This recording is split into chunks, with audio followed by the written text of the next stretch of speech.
We got at the polls. We won, think of it, we won every swing state. We won by millions of votes. We won the popular vote. We won the districts by 2,750. Think of that, to 505. Different districts too, by the way. Every once in a while that number can change, but it doesn't change by much. The map was almost totally red, and you guys were with us right from the beginning. Exactly 1 year ago this month, many of you were with me in Nashville, Tennessee. Do you remember that day, right? That was a big day in Nashville, Tennessee, when we became, and I became, the first presidential candidate ever to address the Bitcoin conference. And at this time, and at that time, crypto builders and founders were under relentless assault by the Biden administration, which was trying to crush your industry and crush you as people and go after your families. And they were a vicious group of people. You know, people don't realize that they were vicious, incompetent, but vicious. Well, Joe was an incompetent guy, but he was always known as a vicious guy. I guess if you're going to be in that, you're probably off, if they're incompetent is better, right? Because you don't want to have a vicious guy that's competent. If you did, I wouldn't be standing here today. But I pledged that we would bring back American liberty and leadership and make the United States the crypto capital of the world, and that's what we've done. And under the Trump administration, this is only going further. You're going to do really well. I mean, I'm so proud of what you've done in the last couple of years, and very important. On day one, I remember I did this, and I said this, and I mentioned this name, and I got the greatest applause of the whole campaign. We fired Joe Biden's SEC chair, Gary Gensler. We fired him.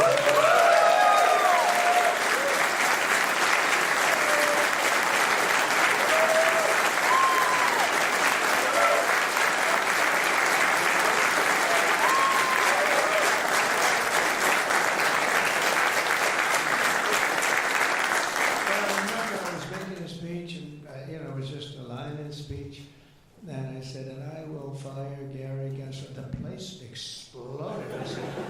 I finished that one and I said, what the hell did that guy do?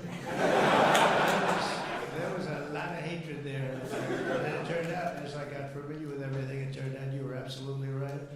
In his place, I appointed a visionary chairman who wants America to build the future and not block the future. He's going to be unbelievable. He'll go down as one of the greats. And Paul Atkins, where are you, Paul Atkins?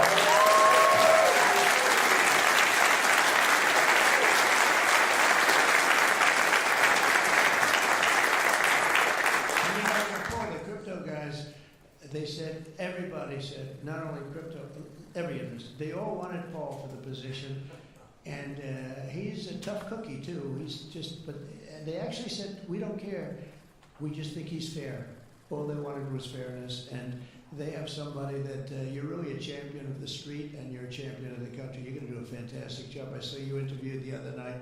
I watched it about 2 o'clock in the morning.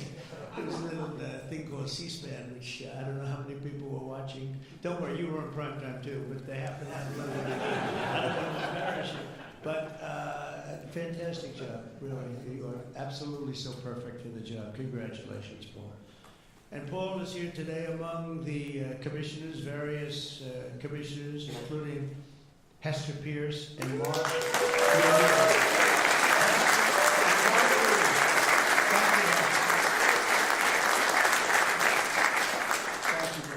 And thank you, Mark, wherever you may be. Is Mark here?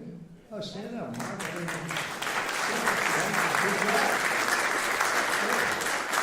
glad I gave you a second track you didn't hear because of the thunderous applause for Hester.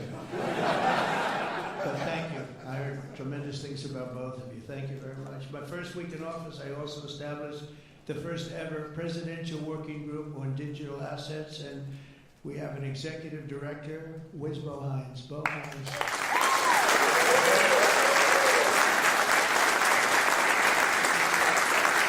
And Bo is a great football player, right? Bo is a great football player, one of the better players in college football. So I know you from that also. See, who would think that I know that? I know a lot of things, Bo. But he was a champion player. I stopped the weaponization of government against crypto and Bitcoin, and we ended the lawless operation Choke Point 2.0. That was a bad operation. And I kept my promises to the community and granted a full presidential pardon to Ross Ulbricht. And we have no idea how important that name became. It was like a symbol, and his mother was unbelievable. His mother was an unbelievable woman, but it was so important to a certain group of people. And in the truly momentous act last March, I signed an executive order establishing the U.S. Strategic Bitcoin Reserve, as well as the United States Digital Asset Stockpile. And that's all signed up. And with today's signing, we're pushing even further into the exciting new frontier. Just as I promised last year, the Genius Act creates a clear and simple regulatory framework to establish and unleash the immense promise of dollar-backed stable coins. This could be perhaps the greatest revolution in financial technology since the birth of the internet itself. A lot of people are saying that. I don't know. What do you guys think? Yes? You say that?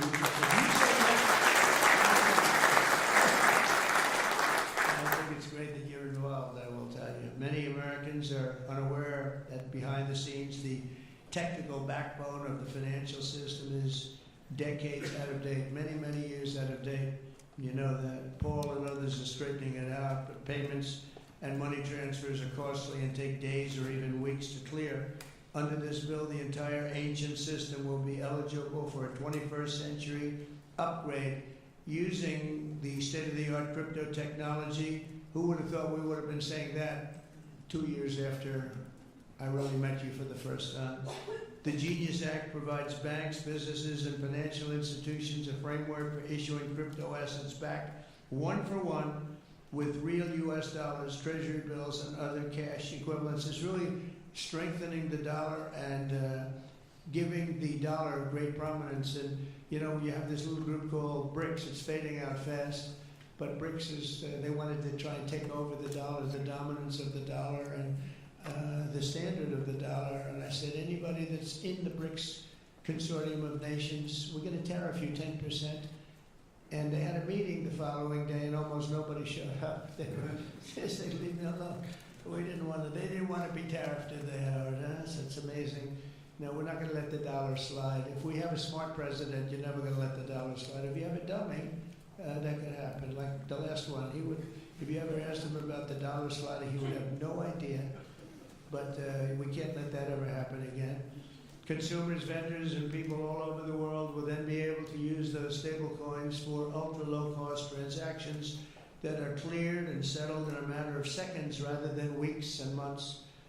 And it's really an amazing thing. And with the privacy, flexibility, and decentralization of cash, this revolution has the potential to supercharge American economic growth and empower billions of people to save and transfer in U.S. dollars. It's really all backed by the dollars. It's really a great thing. And a lot of, you know, we had a lot of Democrat support. I have to tell you that. I was shocked anytime you get one Democrat, but we had a tremendous amount of Democrat support, which we appreciate, and which just shows you that you're doing the right thing.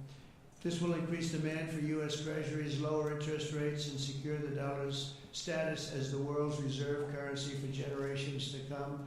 The reserve currency is so important. You know, if we lost that, that would be like losing a world war.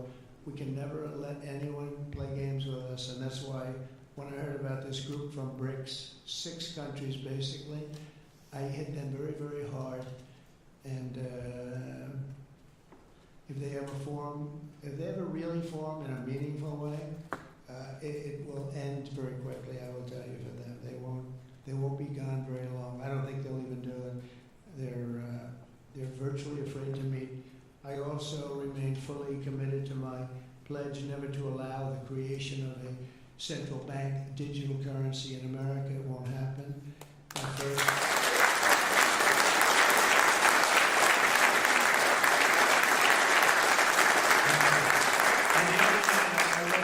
Some of the congressmen and women, they wanted that so badly. That was so important to them. You know, I was impressed that they knew what the hell it was, to be honest with you. Please, sir, please, the central bank digital currency, well, you have to make sure. And I'm saying, what do you know about that? It's amazing the knowledge that people have gained all of a sudden. We had a lot of problems with some of them. I said, we've already got it from the Fed, right, from Commerce, and from an executive order. You don't need it a fourth time. Sir, we have to get it. It's amazing. But they knew their subject, though, didn't they? Huh? And we helped them out. My first week in office, I signed an executive order to ban the creation of a CBDC in the United States, and very soon I look forward to signing legislation that will codify and ban make it a permanent law, put it in permanence. I'm also committed to signing landmark crypto market structure legislation this year to grow the industry. We're going to be growing it even more than people ever thought. It's a really hot industry. And for a little while, 2 nights ago, we were a little concerned because we were a little short on votes. I would say maybe we were about 9 short. 9 short at 3 in the morning. We were about 4 short at 3:30 in the morning. And we were in good shape at 4 o'clock in the morning, right? But the people, and few people have fought harder for the bill than we're signing than some of the people here today. You have been unbelievable. It's our White House AI and crypto czar, David Sachs, who's done something.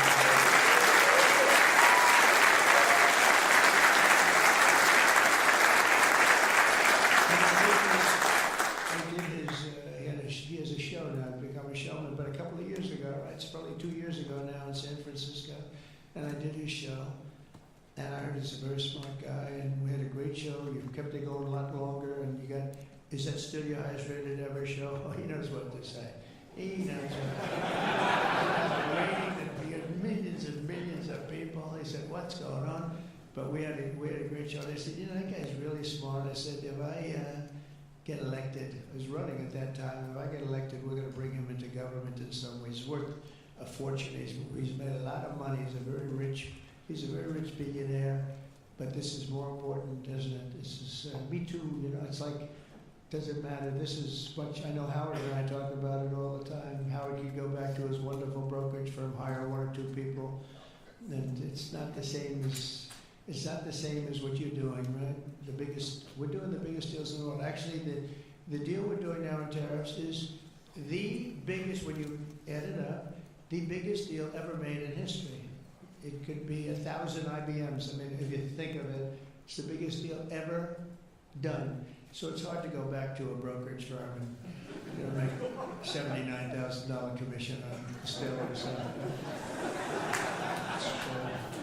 But I want to ask David. So David's been fantastic. He's done an incredible job. And I'd like to ask David to come up and say a few words. Thank you very much.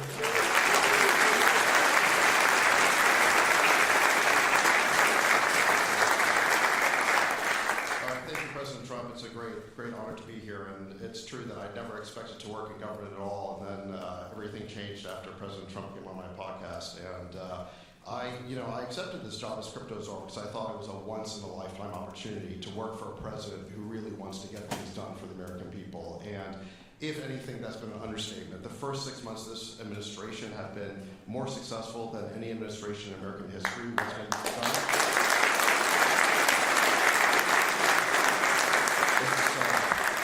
It's just been incredible. President Trump has worked at tech speed. We're used to working fast in Silicon Valley, but even this is fast for us in Silicon Valley, the speed at which you move, President Trump. It's really incredible.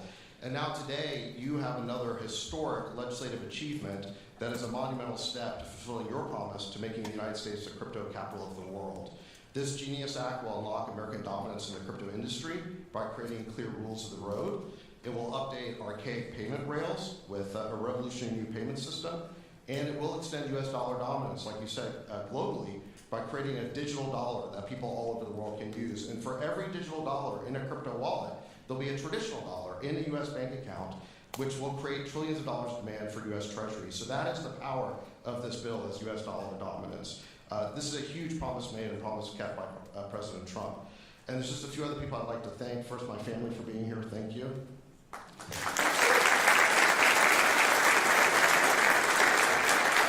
And Bo Hines, who President Trump mentions, the director of our crypto council, he really did the heavy lifting here. So Bo, I just want to thank you again. And my chief of Staff Tracy Johnson as well, who also does the heavy lifting.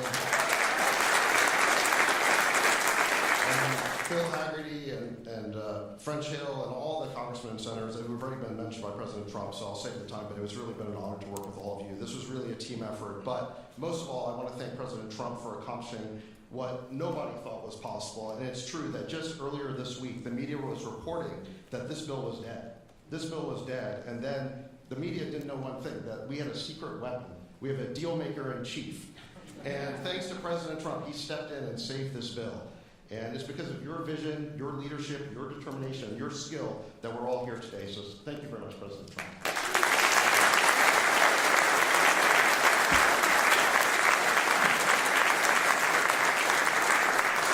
Is that Laura? Please come. Please come here. This is our superstar. She was the head of the Republican Party, and nobody complained about anything.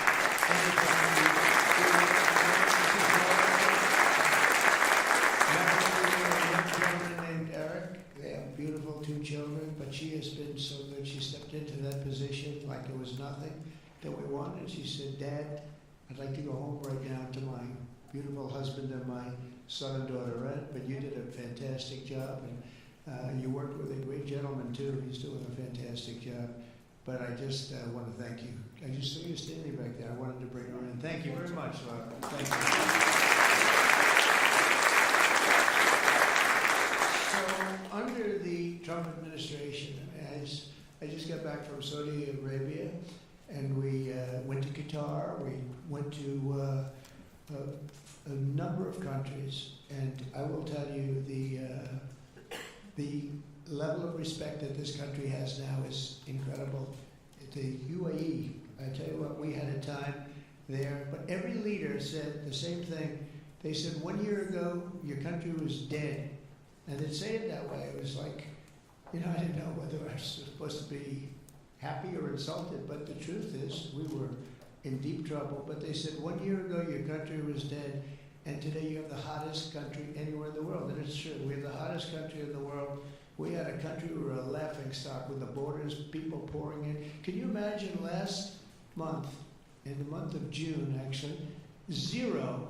Now I don't even believe that, 0, because you have hundreds of thousands pouring in, and then all of a sudden it's 0. But they have it down as 0, and very liberal people take that particular tone. It's a liberal group, so they're not giving us any favors. They had 0 people coming through our border. Can you imagine that? From literally hundreds of thousands.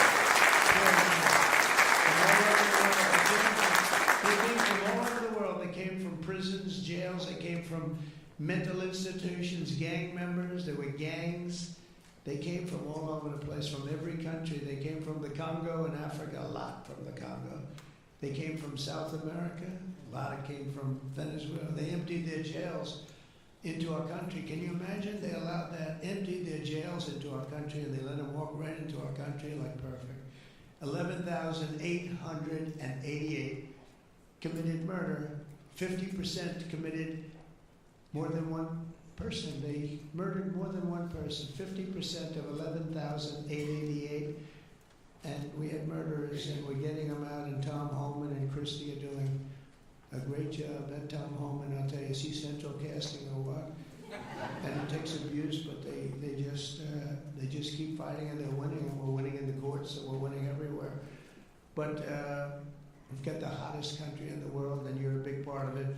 So the golden age of America is upon us, and with today's signing, the future of crypto and the crypto industry, the U.S. dollar working together, because they really are hand in hand, is going to be stronger and bigger and better than ever before. And I just want to thank everybody, some tremendous people in this room. And maybe when I sign, I'll ask some of our great senators and congressmen to come on up. Some of the top crypto guys, please come on up, because you guys work very hard on this. And we'll sign this, and we'll get on to the next battle, and we'll win. But we're winning all over the world right now. It's not even close. Not even close, and we're going to keep it going. Thank you, everybody, very much.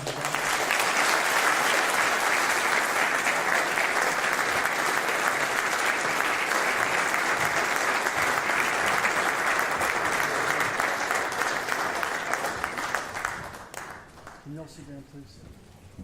Thank you all so much. Sit down. When? No. Sir?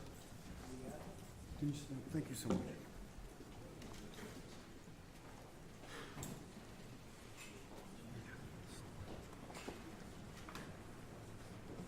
This is not an auto pen, by the way. Which is a big scandal. If that were a Republican, it would really be a big scandal. But it is one of the great scandals of our time. Thank you very much, everybody.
Mr. President, why not go further than just unsealing this? Mr. President, did you send that letter? Release the full files?